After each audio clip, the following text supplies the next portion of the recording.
about the five mental faculties. So the five mental faculties are saddha, or faith, or confidence, in the Buddha, Dhamma, Sangha. So the faith or confidence must be firm. Then virya means effort. Effort must be strenuous. It is not only ordinary effort. Then mindfulness, sati or mindfulness, and the fourth mental faculty is the samadhi or concentration, and the fifth is a panya or wisdom. So all meditators must be endowed with these five mental faculties in order to make progress. And to make progress, it's also important to keep the five mental faculties in balance. Especially faith must be kept in balance with wisdom. Then effort must be kept in balance with concentration. But mindfulness need not be kept in balance with any faculties. We need mindfulness all the time. So last week I explained that faith must be kept in balance with wisdom. What happens if faith is weak and wisdom is strong? Then when wisdom is very strong or faith is weak, the passage sometimes one may lead to the sign of cunning, or one may not be on the right path. Then if faith is very strong but wisdom is very weak, then one may becomes credulous. In other words, one is easily believe in any doctrine. So when one is easily believe in any doctrines, one may be led by others to the wrong path, or one is astray from the right path. So these two mental faculties of faith and wisdom must be kept in balance. Similarly, effort and concentration must be kept in balance.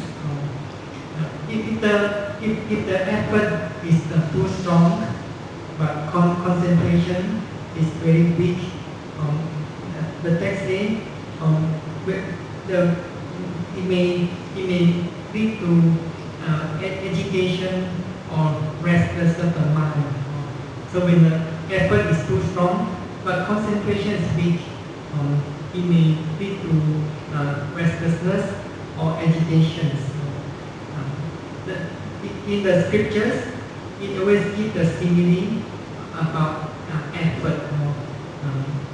Just like the strings of musical instruments. If the string is too tight, or when the string is too loose, then the musicians may not play beautiful music because the string is too loose or too tight. So one has to learn from an experience so that one could develop the right effort. So when there's a right effort, then one will make progress. Similarly, when concentration is very strong, but effort is very weak, then the text say it may lead to what we call idleness. Idleness means it seems like the mind is very quiet, but there's no activity. The mind is very quiet without any activity. So when concentration is very strong, but effort is not enough. So one is overpowered by indolence or nervous. Sometimes may even lead to sloth and torpor. So these two factors, effort and concentration, must be kept in balance in order to make progress. So these five mental factors, five mental faculties are very important. It's the properties of the meditators. So when these five mental faculties are kept in balance and become sharp enough, then one would make progress in meditation. So effort, we need effort to develop wholesome mental states, to overcome unwholesome mental states of evil thoughts. So when one in one of the discourses, the Buddha said, whatever one frequently thinks and ponders upon, then will become the inclination of mind. So the Buddha was talking about these two kinds of thoughts. He said there are these two kinds of thoughts. On one side is thoughts of sensual desire, thoughts of ill will, and thoughts of cruelty. Then on the other side, there are these thoughts of renunciation, thoughts of non-ill will, and thoughts of non-cruelty. So he said there are these two kinds of thoughts. So this, whenever there are these thoughts of sensual desire, or thoughts of ill will, and thoughts of cruelty have arisen, then he could realize, or he considered these thoughts will lead to these afflictions, to others' afflictions. In other words, it causes pain to oneself, it causes pain to others, or to the affliction of both, or it causes pain to both. It obstructs wisdom, causes difficulties, and leads away from Nibbana. So in other words, whenever there are such unwholesome thoughts arising, for example, thoughts of ill will, then he said he considered. So the Buddha was actually talking about before his enlightenment.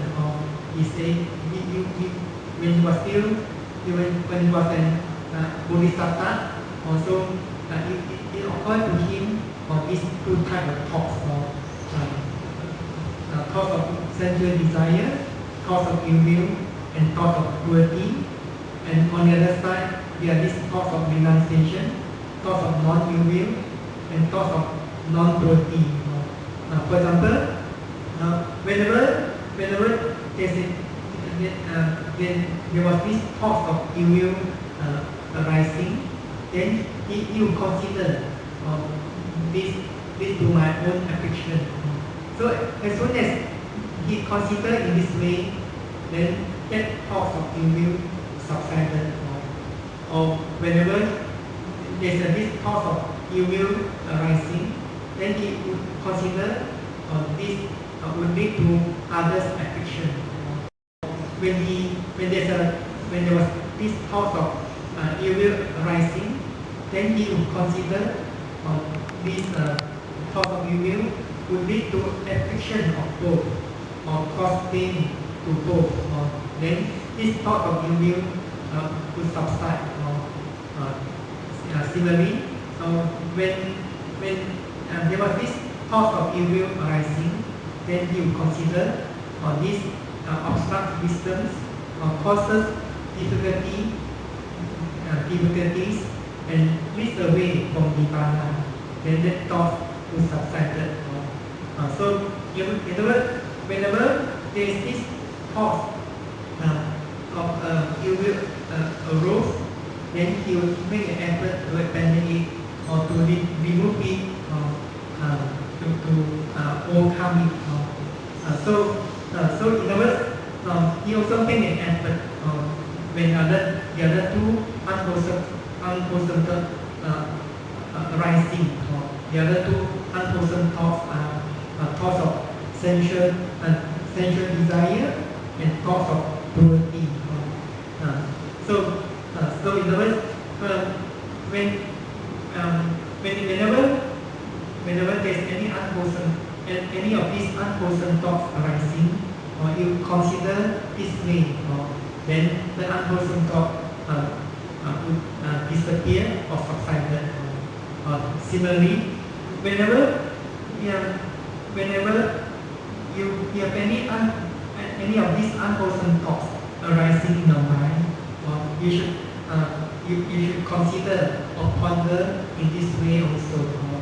You consider or ponder in this way, then that unwholesome thought would have subsided. So, when one comes to realize this unwholesome thought only cause pain to oneself, or cause pain to others, or cause pain to both, and it becomes obstacles to the growth of wisdoms, cause difficulties, and leads away from Nibbana or enlightenment, then this unwholesome thought would have disappeared or subsided. So then the Buddha explained whatever one frequently thinks and ponders upon, that will become the inclination of mind. So if one frequently thinks and ponders upon thoughts of ill will, then he has abandoned the thought of non-ill will. Then he will incline towards the thought of ill will. So when he frequently thinks and ponders that way, then that will become the inclination of mind. So the inclination of mind is all depends on your effort. So similarly, when one always thinks about thinks about the thought of sensual desire, then one would have abandoned the thought of renunciation. But if you want always cultivate the wholesome thoughts, for example, thoughts of renunciation, then one would have abandoned thoughts of sensual desires. Then that will become the inclination of the mind. So in other words, these three types of thoughts, thoughts of renunciation, thoughts of non-ill will, thoughts of non-cruelty, constitute the factors of right thoughts. Right thoughts is one of the factors in the Noble Eightfold Path. So whether one's mind inclined towards right thoughts or wrong thoughts is all depend on your effort. If you always let your mind dwell on the wrong thoughts, thoughts of sensual desires, thoughts of ill will, or thoughts of cruelty, then that will become the inclination of the mind. Then eventually, from these wrong thoughts, it may translate into wrong speech, wrong deeds, wrong livelihood. It's because speech and thoughts the manifestations of the thoughts. So if you have wrong thoughts, then it may lead to wrong speech or wrong deeds, wrong livelihood. But if you always cultivate right thoughts, then it will lead to right speech or right deeds, right livelihood. So it is important that we make an effort to cultivate or to develop the thoughts so that our thoughts will incline towards these three kinds of right thoughts or wholesome thoughts. Thoughts of renunciation, or thoughts of non-ill will, or this thought of non-ill will corresponds to the thoughts of loving kindness or thoughts of goodwill. Then thoughts of non-cruelty. So this thought of non-cruelty corresponds to the thought of compassion. We are here to develop these right thoughts or thoughts of loving kindness or thoughts of non-ill will. So when you develop these thoughts then you should also make an effort so that these thoughts will be manifested in your deeds and speech, in those bodily actions and verbal actions. So that's why in the text it is explained that these thoughts of loving kindness has the characteristics to wish for the welfare and benefit of others. So this is the characteristics of loving kindness, to wish for the welfare and benefit of others.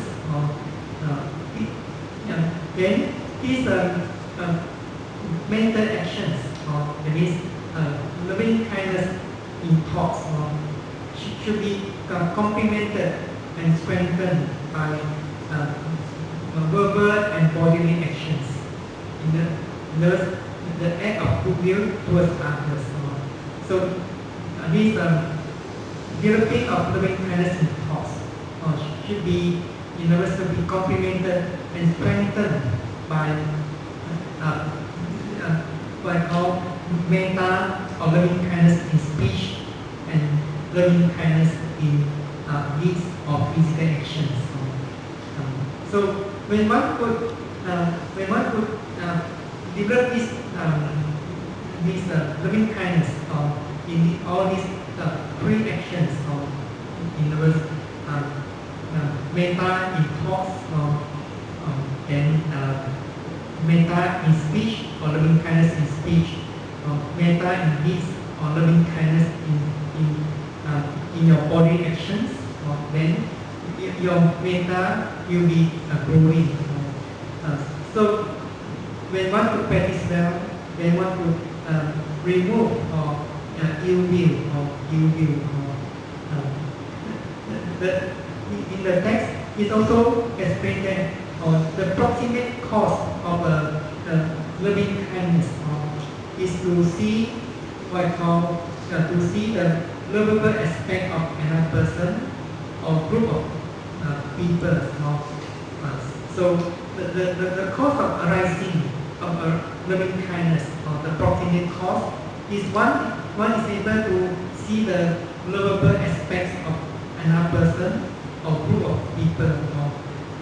So in other words, if one doesn't have loving kindness, one may have the tendency to find fault of another. But you have we in the practice of loving kindness, we learn to see the good side of another person. For example, that person is endowed with a good behavior of pleasant speech and so on. When we always look at the lovable aspect of another person, then this feeling of loving kindness will arise. There's no feeling of what I call annoyance. Sometimes one is it's difficult for the feeling of loving kindness to arise. So that's why this loving kindness also manifested as a remover of annoyance. And one always look at see everyone as a lovable. So so this is about right thoughts. We are here to develop one aspect of right thoughts. So when you could develop loving kindness well, you should also try to develop the thoughts of compassion. So thoughts of renunciation. It is also important to make progress in mental training or mental cultures. It's because if one has a strong attachment to central pressures, then it is difficult to make progress in mental training. So that's why in the Karaniya Metta Sutta that we have chanted just now. In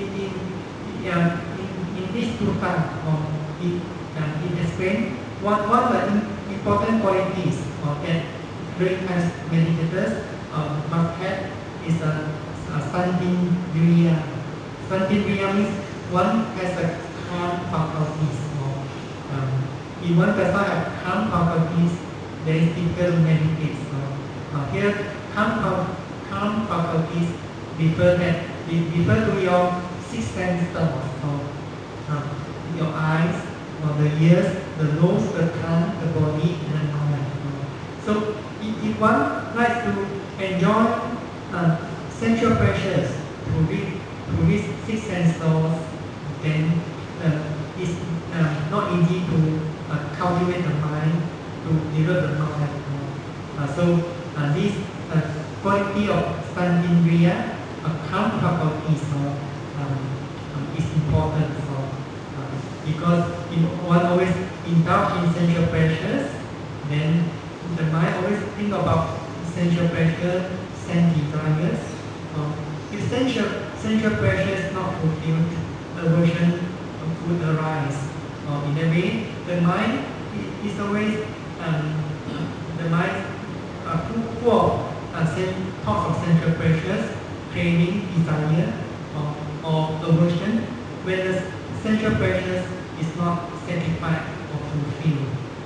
So this quality of santindriya, I shall explain further when we explain about certain qualities that the loving kindness meditators must have based on this Karaniya Metta Sutta.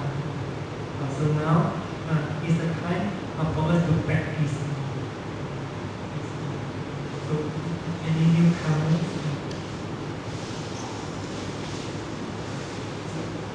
For newcomers, I shall explain to you outside the